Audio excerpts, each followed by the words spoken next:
Friends, welcome to my channel சூரிய வம்சம். இன்றைக்கி என்ன டிஷ் பார்க்க போகிறோன்னா, ரொம்பவே ஆரோக்கியமான முருங்கைக்கீரை பொரியல் எப்படி செய்கிறதுன்னு பார்க்கலாமா? ஃபர்ஸ்ட் மெயின் இன்க்ரீடியன்ட் முருங்கைக்கீரை. நெக்ஸ்ட்டு சைடு இன்க்ரீடியன்ட்னா பூண்டு, காஞ்ச மிளகா, பெரிய வெங்காயம்.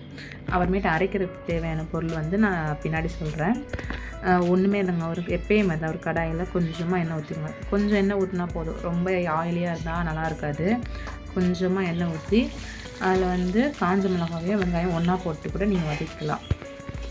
நல்லா பொன்னரமாக வர அளவுக்கு வதக்கினாலே போதுமானது. இப்போ எல்லா ஊர்லேயுமே ரொம்ப பெரிய பிரச்சனையாக பேசிகிட்டு இருக்கிறது என்னென்னா, அந்த சிலிண்டர் பற்றாக்குறை, தட்டுப்பாடு, அது இதுன்ட்டு புக் பண்ணால் கூட சிலிண்டர் புக் ஆக மாட்டேங்குதுங்க. என்ன பண்ணுறதுனே ஒன்றும் புரியல. நம்ம குக்கிங் சேனல் போடுற நேரம் பார்த்தா அதை சிலிண்டர் ப்ராப்ளம் வரணும். நம்ம கால் வைக்கிற இடம்லாம் தண்ணி வடியாக தான் என்னங்க பண்ணுறது. இப்போ நல்லா வதங்கினோடனே உப்பு போட்டு இந்த டைமில் நல்லா வதங்கினது நல்லா பார்த்துக்கோங்க. இந்த அளவுக்கு வதங்கினோடனே முருங்கைக்கீரையும் போட்டு நல்லா கிளறி விடணும். சும்மா பரட்டி விடுங்க. ஏன்னா வந்து முருங்கைக்கீரை போடும் போது வந்து நிறையா இருக்கும்.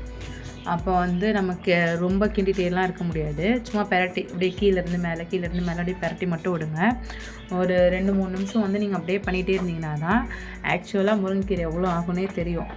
சில பேர் முருங்கைக்கீரை நிறையா இருக்குது அப்படின்னு நினச்சிட்டு வந்து என்ன நினைப்பாங்க, இவ்வளோ கீரை இருக்குது அவ்வளோ பொரியல் வரும்னு நினச்சிப்பீங்க. நினைப்பீங்களோ இல்லையோ, நான் அப்படி தான் நினச்சேன் ஸ்டார்டிங்லலாம். முருங்கைக்கீரை அப்படியே ஒரு பெரிய தட்டு இல்லை குண்டா ஃபுல்லாக வந்து உருவி போட்டதுக்கப்புறம் நம்ம நினைப்போம், அப்பா இவ்வளோ கீரை இருக்குது யார் சாப்பிட்றது அப்படின்னு மாதிரி யோசிப்போம். கடாயில் போட்டு கிளறினதுக்கப்புறம் தான் தெரியும் இத்தினோடு தான் வரும் அப்படின்ட்டு.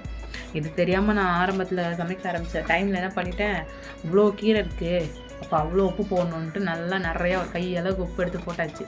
அது சுண்டுனப்போ தான் தெரிஞ்சுது இத்தினோண்டு தான் வரும்ன்ட்டு.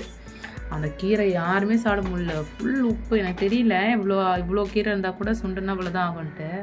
நல்லா உப்பு கரிச்சு அதை அப்படியே தூக்கி தான் போட்டோம். அதை சாப்பாட்டில் கூட பிணைஞ்சு சாப்பிட முடியல, அந்தளவுக்கு உப்பு போட்டுட்டேன். அந்த மாதிரிலாம் இல்லாமல் நல்லா சுண்டுனதுக்கப்புறம் நல்லா எவ்வளோ வதங்கினதுக்கப்புறம் இதுக்கப்புறம் இது வதங்காது அப்படின்ற ஸ்டேஜில் எவ்வளோ கீரை இருக்கோ அதுக்கேற்ற மாதிரி உப்பு போட்டுக்கோங்க. கொஞ்சம் கம்மியாக கூட போட்டுக்கோங்க, ஒன்றும் பிரச்சனை இல்லை. கிளறினதுக்கப்புறம் நம்ம டேஸ்ட் பார்த்துட்டு கூட போட்டுக்கலாம். ஸ்டார்டிங்லேயே நிறையா போட்டிங்கன்னா அதை ஒன்றுமே பண்ண முடியாது. அடுத்து இப்போ வந்து அரைக்கிறதுக்கு அந்த மசாலா வந்து என்னென்னா, ஒன்றுமே இல்லை, பூண்டு, காஞ்ச மிளகா, தேங்காய். நீங்கள் வெறும் தேங்காய் கூட போடலாம். இது வந்து கொஞ்சம் ஸ்மெல் நல்லாயிருக்கும், இன்னும் கொஞ்சம் வாசனையாக இருக்கும். நீங்கள் இப்படியும் பண்ணலாம். இல்லை எனக்கு அதெல்லாம் வேணாம் அப்படின்னா நீங்கள் வெறும் தேங்காய் அரைச்சி போட்டால் கூட சூப்பராக இருக்கும். நம்ம ஊரில் தான் அந்த தேங்காய் திருவி போடுறது அதெல்லாம். இங்கெல்லாம் ஃபுல்லும் இதுதான் சின்னதாக கட் பண்ணி மிக்சியில் போட்டு பல்ஸ் மூடில் ஒரு 2-3 வாட்டி பண்ணி எடுத்தாலே நல்லா அப்படி வந்துடும். தேங்காய் திருவல் மாதிரி வந்துடும்.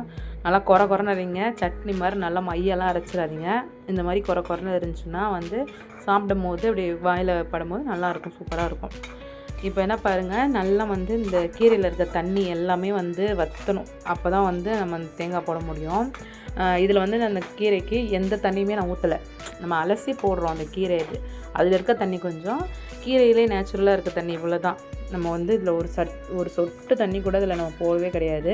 அதில் இருக்க தண்ணியே வெளியில் வந்து அந்த தண்ணியிலே தான் வேகும். நம்ம வந்து எக்ஸ்ட்ரா தண்ணியெல்லாம் ஊற்ற வேணாம். தண்ணியெலாம் ஊற்றினோம்னா நல்லா இருக்காது. சில பேர் ஊற்றி போடுவாங்க போல். அதேமாதிரி கலர் கூட மாறக்கூடாது.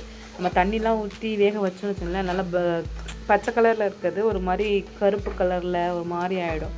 அந்த மாதிரிலாம் வேண்டாம். நம்ம இப்படியே இருக்கிறதுல இயற்கையாகவே தண்ணிலாம் ஊற்றாமல் இருக்கிற தண்ணியை வச்சு வந்து நம்ம வதக்கினாலும் சூப்பராக இருக்கும். நல்லா வதக்குங்க.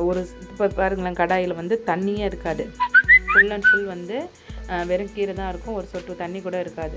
நம்ம இந்த டைமில் என்ன பண்ணணும், கொஞ்சம் வந்து சிம்மில் வச்சிடணும். இல்லைன்னு வச்சுக்கோங்களேன் அடி பிடிக்க ஆரம்பிச்சிடும். அதனால் சிம்மில் வச்சு ஒரு நிமிஷம் இல்லை 2 நிமிஷம் வந்து அப்படியே விட்டுருங்க.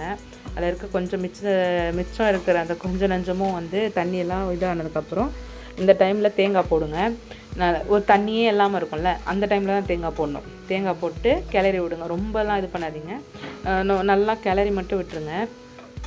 நல்லா எல்லா பக்கமும் கீரையும் தேங்காயும் நல்லா மிக்ஸ் ஆகணும்.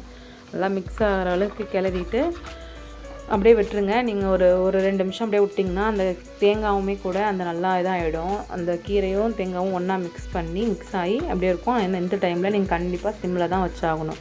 நீங்கள் வந்து ஹை ஃப்ளேமில் வச்சிங்கன்னா கண்டிப்பாக அடி பிடிக்கும். அதனால் சிம்மில் வச்சு ஒரு 2 நிமிஷம் விட்டுருங்க, எதுவுமே பண்ணாதீங்க.